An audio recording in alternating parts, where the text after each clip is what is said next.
We must ask ourselves, what would we do in this situation?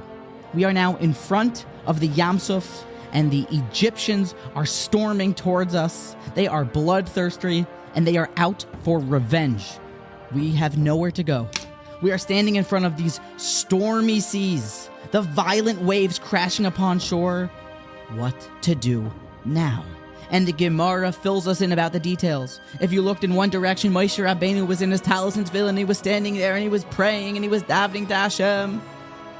And then a bit of a quarrel broke out amongst the Jews.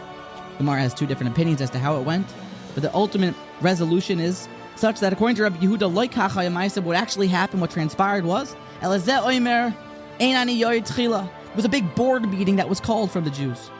A big parlor meeting, and now they're talking about what to do, what should we do? And this one said, I don't want to go into the water. The Zaymer, Ein Ani Yored Tchila Liyam, I don't want to go.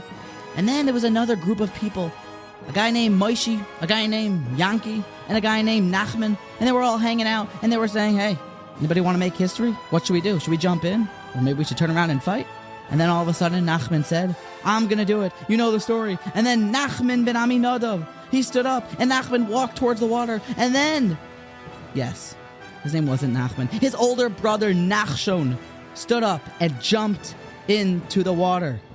No one's ever heard of Nachman ben Aminadav. I don't know if he actually exists. He probably doesn't. But here we see, Kofat, says the Gemara. He jumped Nachshon ben Aminadav. He sealed his place in history, being the first to jump into the water. It brings to mind an idea that if a person understands that there's a certain need that needs to be met in his community, if there's something that Klal Yisrael needs some fixing, if you see an in that you can do something, sometimes people call meetings, let's get together, let's make sure that we're really doing something this way, and should we do it that way? Kofatz Nachshon ben Aminadav. No one's ever heard of the other ones. Nachshon ben Aminadav was the one who we know about because he was kofatz, he jumped in. You gotta take the leap of faith. If you see something that's needed, then take the leap and start doing it.